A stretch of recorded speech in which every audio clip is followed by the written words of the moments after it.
नमस्कार, जय भीम। हम आजकल देख रहे हैं एक नया ट्रेंड चल रहा है, नया फैशन चल रहा है कि कोई किसी को भी गाली दे रहे हैं, कोई ब्राह्मण को गाली दे रहे हैं, कोई भगवान को गाली दे रहे हैं, कोई किसी के महापुरुषों को गाली दे रहे हैं। क्या मतलब है इसका? और क्या आप सिद्ध करना चाहते हो? क्या यही अंबेडकर साहब सिखा गए थे हम लोगों को?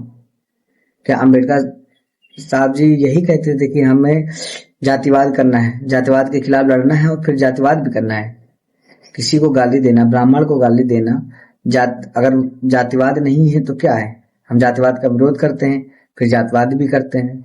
हमारी लड़ाई किसी ब्राह्मण से नहीं है, हमारी लड़ाई ब्राह्मणवाद से है, हमारी लड़ाई पाखंडवाद से है, हमारी लड़ाई जातिवाद से है, हमारी लड़ाई जातियों से नहीं है, हमारी लड़ाई लड़ाई किसी व्यक्ति से नहीं है, हमारी लड़ाई सामाजिक भेदभाव से है। और बाबा साहब ने कहा था कि हमें शिक्षित होना है, संगठित होना, संघर्ष करना है। उस रास्ते पे तो हम चलते नहीं है, बस क्या करते हैं, हम ब्राह्मण को गाली देते हैं, उनके भगवानों को गाली देते हैं, उनके महापुरुषों को गाली देते हैं। राजनीति के लिए इतना स्तर नहीं गिरना चाहिए किसी का भी।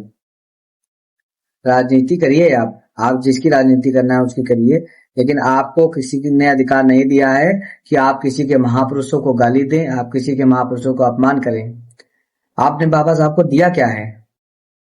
ब्राह्मणों ने बाबा साहब को शिक्षा दी, बाबा साहब को पढ़ाया, बाबा साहब को वीजा दिया, बाबा साहब को बाहर विदेश पढ़ने के लिए भेजा, यहाँ तक कि बाबा साहब को अपना सरनेम दे दिया। आपने क्या दिया है? आपसे क्या मांगा है बाबा साहब ने? शिक्षा ही तो मांगा है, वो भी नहीं दे पा रहे हो आप। तो आप पढ़िए, शिक्षित होइए और संघर्ष करिए, संगठित होइए, समाज को जागरूक करिए। बाबा साहब ने कहा था सिर्फ पढ़ना नहीं है, पढ़ाना है। शिक्षित बनना नहीं, शिक्षित बनाना है। लेकिन जब हम ही शिक्षित नहीं बनेंगे तो लोगों को शिक्षित क्या बनाएंगे?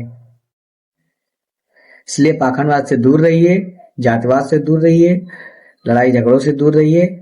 सिर्फ अपने बच्चों को पढ़ाइए, आगे बढ़ाइए, समाज को जागरूक करिए।